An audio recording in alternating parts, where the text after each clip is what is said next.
Ferrari did not just win Barcelona. They scared Mercedes badly enough to restart a technical war. Hamilton's first Ferrari victory came with a redesigned front wing, new bodywork, floor updates, and a car that suddenly looked too fast to ignore. Russell finished second. Norris completed the podium. Antonelli retired near the end. And Ferrari took the one thing Mercedes could not afford to lose: momentum. But here is the dangerous part. No formal post-race protest has been confirmed, yet the pressure is already building. The governing body had been watching Ferrari's aggressive aerodynamic concept since January. Rivals were already pushing against Ferrari's blown exhaust idea. Mercedes had already been dragged into front wing and power unit controversies. Then Hamilton won. And once a Ferrari driven by Hamilton starts winning, every rival engineer asks the same question. Is that car legal? Or did Ferrari just find the loophole everyone else missed? Subscribe to the channel. Barcelona did not create the Ferrari controversy. It revealed why the controversy was inevitable. Because the moment Hamilton crossed the line in first place, the entire meaning of Ferrari's season changed. Before Spain, rivals could still treat the Ferrari 26 as a dangerous idea that had not fully become a championship weapon. They could admit the car looked interesting. They could admit the aerodynamic concept was aggressive. They could admit Ferrari had brought upgrades, found cornering performance, and started moving in the right direction. But they could still hide behind one simple argument. Ferrari had not won yet. Barcelona destroyed that argument. And in Formula One, that matters more than anything. A clever car that does not win is a curiosity. A clever car that wins becomes a threat. A clever Ferrari that wins with Lewis Hamilton becomes a political emergency. That is why the reaction after Barcelona felt so sharp. Not because a formal post-race protest had suddenly been confirmed. It had not. Not because Hamilton's victory was stripped away. It was not. Not because the governing body announced a race-specific investigation into Ferrari after the checkered flag. That was not confirmed either. The real danger was bigger than a single official document. Ferrari had already been under attention. Mercedes had already been involved in technical fights. Rivals had already been pushing against Ferrari's concepts. Hamilton's win simply made the whole thing impossible to ignore. This is the part people often miss about Formula One politics. Teams rarely wait until a car is dominating by half a season before they start asking questions. They watch from the first test. They study every camera angle. They compare acceleration traces, corner speeds, tire behavior, aero balance, and straight line efficiency. If a rival brings an unusual idea, it goes into the notebook immediately. Ferrari had been in that notebook since January. At the Barcelona shakedown, the Ferrari 26 was already drawing attention because of its aggressive aerodynamic strategy. Reports describe the concept as bold and audacious. The governing body placed the car under scrutiny, assessed the setup, and only then allowed Ferrari to move forward. That means the questions around Ferrari did not begin after Hamilton won. They were already there before the season had properly started. That is what made Barcelona so explosive. The car that had been watched, questioned, and debated was no longer just theoretical. It had now delivered Hamilton's first win in red. It had beaten Mercedes on a day when Mercedes needed control. It had turned Ferrari's biggest upgrade package of the season into something visible on the stopwatch. And when performance becomes visible, suspicion becomes louder. Ferrari arrived in Spain with a major package: a redesigned front wing, new bodywork, floor updates, a car that looked more complete than it had all season. The timing was perfect and dangerous at the same time. Perfect because Ferrari needed a breakthrough. Dangerous because a breakthrough with upgrades creates immediate questions. What changed? Where did the lap time come from? Is the front wing flexing in a way rivals do not understand? Is the floor producing more performance than expected? Is the blown exhaust concept giving Ferrari an advantage through the diffuser? Is this clever design? Or is it close enough to the edge that rivals can pressure the governing body to act? Those questions are the real beginning of the next battle. And Mercedes had every reason to ask them. Russell had started from a position of strength. Mercedes were still a championship force. Antonelli had been leading the title fight. The team had already been central to the season's political and technical arguments. But Barcelona hurt them in ways that go beyond the result. Hamilton, the driver they once built their dominance around, had beaten them in a Ferrari. That is not just a sporting defeat. That is a psychological hit. Because Mercedes know Hamilton better than anyone. They know what happens when he gets a car that suits him. They know what happens when he feels tire confidence. They know what happens when a team gives him strategy, balance, and belief. They lived through the era where that combination was almost unbeatable. Now they were seeing it happen from the other side. That is why Barcelona was so uncomfortable for Mercedes. It was not only that Russell finished second. It was not only that Antonelli retired late and scored nothing. It was not only that Ferrari took maximum points with Hamilton.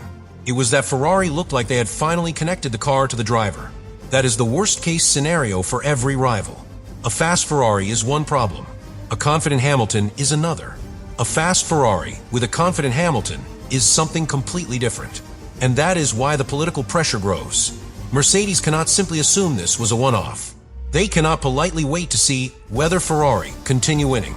They have to understand whether the upgrade package is legal, repeatable, and sustainable. They have to know whether Ferrari's concepts are inside the rules as written, or whether those rules need clarification before the championship moves too far away. That is not paranoia. That is survival. In Formula One, if a rival finds performance and you do not understand it, you are already behind twice. Behind on the track and behind in the argument. The fastest teams do not only develop their own cars, they also force the governing body to define what rivals are allowed to keep. That is why the Ferrari story cannot be separated from the earlier Mercedes controversies. The season had already become political before Barcelona. Ferrari had questioned Mercedes' front-wing mechanism after Mercedes dominated the Australian opener. There were suspicions about whether Mercedes were using a two-phase closure mechanism that could avoid a regulatory censor. That forced the governing body into the conversation. Then there was the Mercedes engine compression debate. Reports suggested questions around whether Mercedes were operating beyond the intended limit through clever material behavior inside the powertrain. Ferrari did not file a formal protest on that point, but the issue still pushed the governing body toward a new dual measurement protocol, checking compliance both cold and hot from June 1st. Then the governing body banned a separate electric motor trick reportedly used by Mercedes and Red Bull after Ferrari had raised concerns about unusual electrical behavior. So Ferrari were not entering Barcelona as innocent outsiders to a peaceful championship. They were already inside the war. They had questioned rivals. Rivals had questioned them. The governing body had already adjusted tests. Technical ideas were being challenged on multiple fronts. That is why Hamilton's win did not feel like the start of tension. It felt like escalation, because now Ferrari were no longer just complaining about rivals. They were winning with their own aggressive ideas. And once Ferrari win, everyone who had been quietly watching becomes louder. The blown exhaust concept is the most dangerous part of that conversation. The reported idea is that Ferrari use exhaust gases to energize airflow over the floor and diffuser, generating extra downforce without relying entirely on the active aerodynamic system. In simple terms, Ferrari may have found a way to make the car stick to the track more effectively in the areas where Barcelona rewards performance most. If that is working, rivals have a major problem, because extra downforce, tire control, and confidence through medium speed corners can transform a race. It can help Hamilton preserve rubber. It can help the car stay balanced. It can make the front end more predictable. It can give the driver the confidence to attack without overheating the tires too quickly. That is exactly what Barcelona appeared to reward. And that is why rivals are reportedly pushing to outlaw that concept for 2027. Notice what that means. They may not be able to stop it immediately, but they do not want it to become the future. That is a huge signal. Teams do not push to ban ideas they think are useless. They push to ban ideas they fear will become decisive. Ferrari standing alone against that proposed future ban tells you they believe the concept matters. Rivals lining up against it tells you they believe the same thing, but from the opposite side. That is the political war underneath Hamilton's victory. The race result was the surface. The technical battle was underneath, and Mercedes are trapped directly in the middle of it. Because Mercedes still lead the constructors' fight, but Ferrari have just shown a development direction that could threaten the rest of the season. Antonelli's retirement made the day even worse. He had been running strongly before mechanical failure took him out near the end. That gave Hamilton maximum gain and Mercedes maximum anxiety. One car beaten, one car failed, Ferrari winning, Hamilton revived, upgrades working, technical scrutiny rising. That is a brutal combination. It means Mercedes have to respond on several fronts at once. They need performance development to answer Ferrari's speed. They need reliability answers after Antonelli's failure. They need political awareness around Ferrari's concepts. And they need to keep Russell and Antonelli in the championship fight while Hamilton's confidence grows. That is not easy, and Ferrari know it. The power of Hamilton's win is that it creates pressure everywhere. It pressures Mercedes technically because Ferrari looked faster than expected. It pressures Mercedes emotionally because Hamilton beat them in red. It pressures the governing body because a car already under scrutiny has now won. It pressures rivals because Ferrari's concepts may be too effective to ignore. That is why Barcelona feels like a spark. Not because the fire was new, because the fire was already there, waiting for oxygen. Hamilton gave it oxygen. He did it by winning, and the way he won matters. If Ferrari had looked lucky, rivals might have waited. If the win had come through total chaos, they could have dismissed it as a strange afternoon.